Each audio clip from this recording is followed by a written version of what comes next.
Hi folks, Judy here from East Texas Living. Welcome back to the channel. And if you're a subscriber, I welcome you back. And if you haven't subscribed, I welcome you too. So what we have here today, we've got a cattle mineral tub, a lick tub, some people call them. And this is, I've got a number of these that I have bought off of Facebook Marketplace for $5 a piece. And I don't know if y'all have priced big plastic flower pots, but they're expensive. I went to town the other day and I just looked, and one maybe this size, maybe a little bit bigger, but it was like $79. So $5 is a whole lot more affordable to me. Now, nothing against the lovely cow sticker here. I love cows. I like eating cow, but I'm gonna decorate this one because I've got a few of these I'm going to plant rose bushes in, and at some point I'm going to build a paver patio after Jimmy gets done with the deck, and I want a few of them rose bushes around the patio, and I certainly don't want, you know, the cow stickers and the crazy colors. So nothing wrong with blue, but anyway, that's what I'm going to do. So I brought y'all along today to show you that you can paint these things. I've painted one or two, and what I'm going to do today is show you what I did. So first off, before you plant anything in these, you want to drill some holes in the bottom. Hopefully you can see that, but I have drilled, I don't know, 12, 15 holes in the bottom. And I used a pretty good size drill bit here, and that's easy enough to do. That way you get some drainage for your plant, whatever you have planted in there.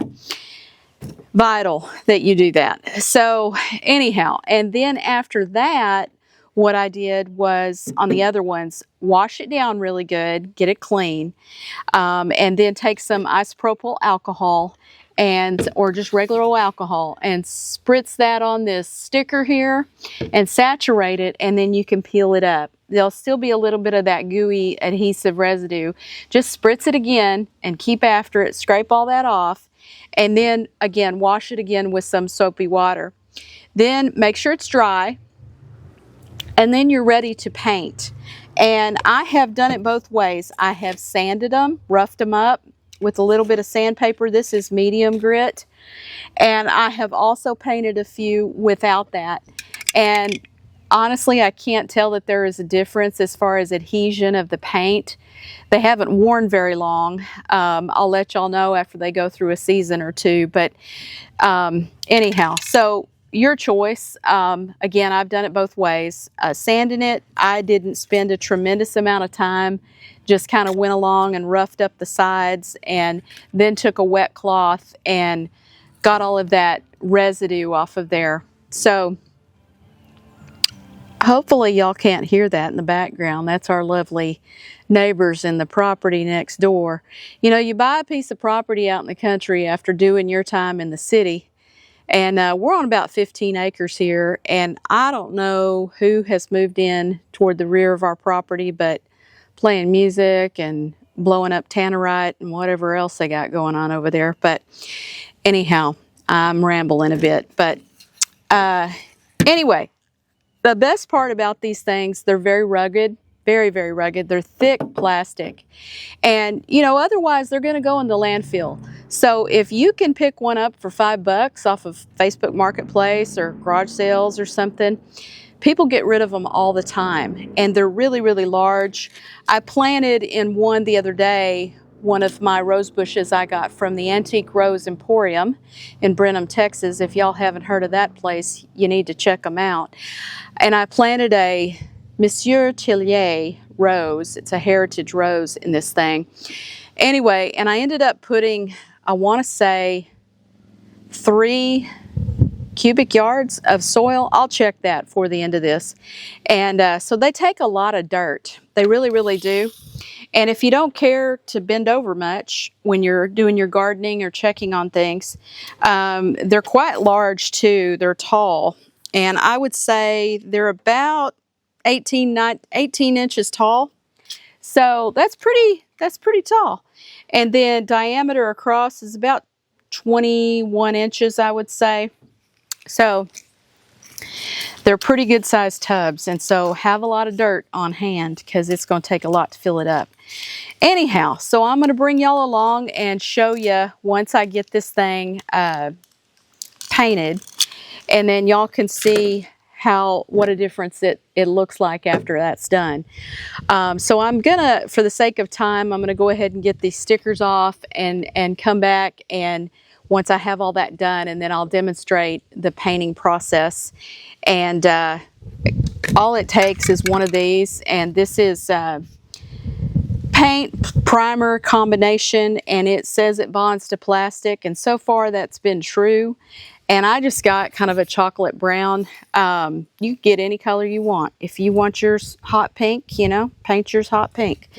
So anyway, I'll be back to y'all after we go to demonstrating the painting, and then we'll go from there.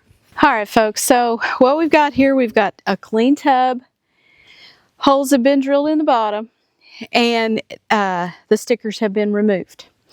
So I'm going to show y'all with this rattle can of paint. I call it a rattle can. Jimmy always finds that funny. He doesn't call spray paint a rattle can, but anyway, do y'all call it that, some of y'all? But anyway, so I'm going to take this and show y'all how I paint it, so, which I'm not a professional by any means, and try not to get it on my little table here or let it blow up myself. Let me get a little bit downwind of that.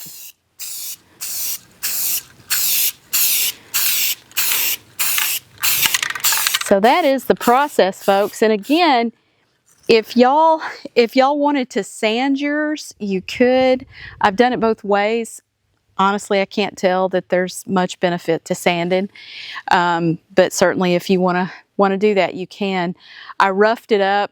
The one that I sanded wasn't perfect. It just kind of roughed up the edges all around the body of it and everything, and then the top lip. But the one that I didn't sand, honestly, I think probably looks better. So it's up to you. And then also, after I get this all painted, you know, it might take a second touch up here and there if I didn't get it all in these grooves right here, these edges, and I'll just do that.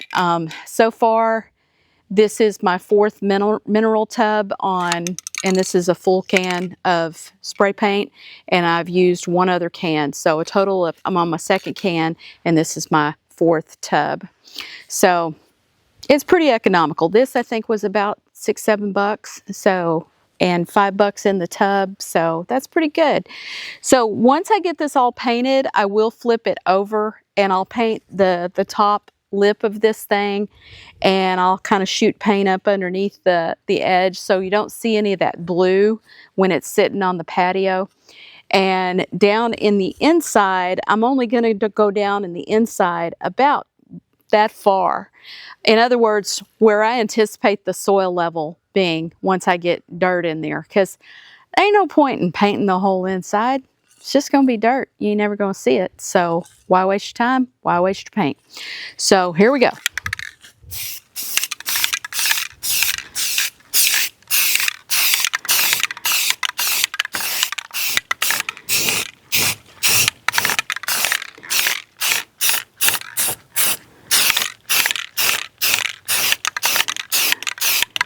All right.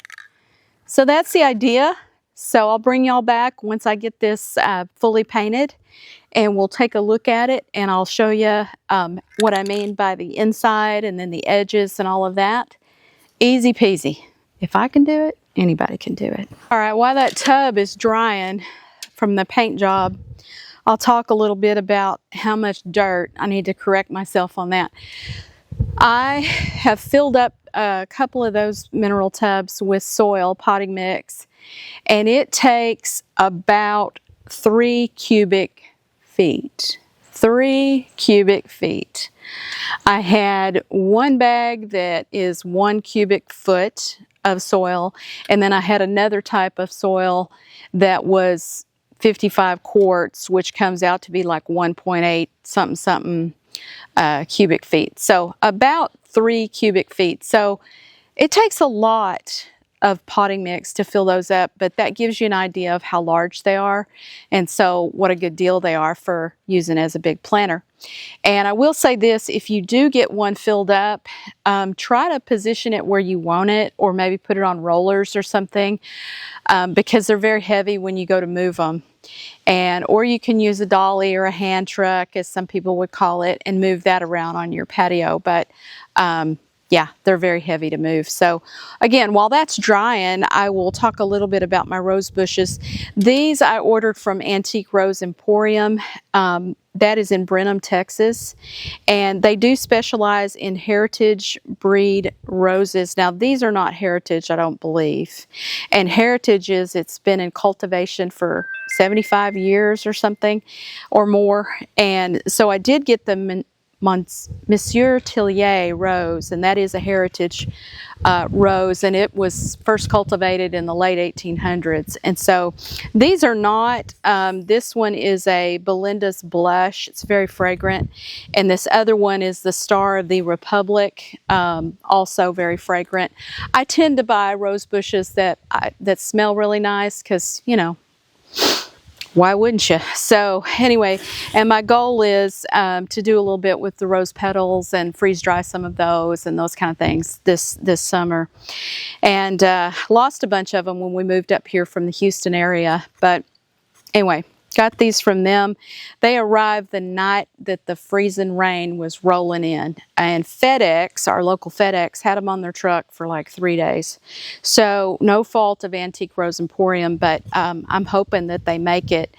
I think they will. They're still pretty hardy looking. And what I'll do when I plant these, because I don't really want to tell them to wake up and it's spring, and you know, we're in late winter here in Texas, but we could still have a frost. I don't anticipate any more hard freezes, but when I do transplant these, I will use Alaska fish fertilizer. It is organic and it won't burn it. All right, folks, so we're back, finished painting the tub.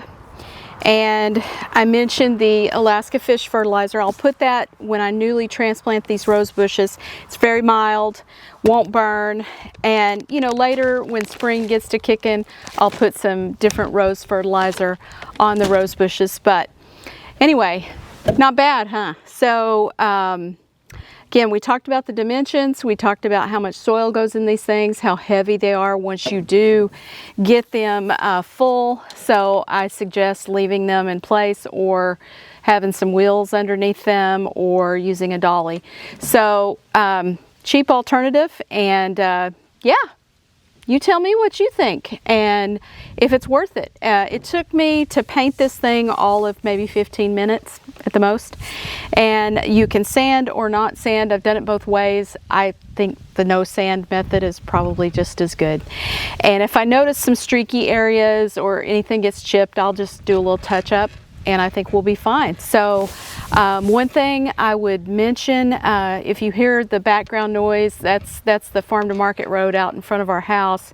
There's a lot of traffic up and down this road. I don't know if y'all have stayed in touch with this whole lithium idea in Northeast Texas. Apparently Cass County is ground zero for what they believe is a large lithium deposit in the ground called the Smackover Formation, which runs up into Arkansas. So certainly we don't have the mineral rights on this property. Most properties in Texas, unless it's been in your family for a long time, you typically don't get the mineral rights. So y'all just say a prayer for us that they don't come knocking on our door wanting to drill or do a test site or something. So we hope not. Anyway, so thanks for watching, and y'all stay tuned. We're gonna have lots of fun stuff going on here, and I will take y'all for a little walk and talk shortly after this and show you what I got going on behind me. This is what I call the berry patch. I'm gonna do a little cleaning in that tree area there right behind me, and I'll tell you why here shortly. So again, like, subscribe, and share, and I appreciate y'all coming back and watching us here on East Texas Living. So stay tuned and we'll talk about that next.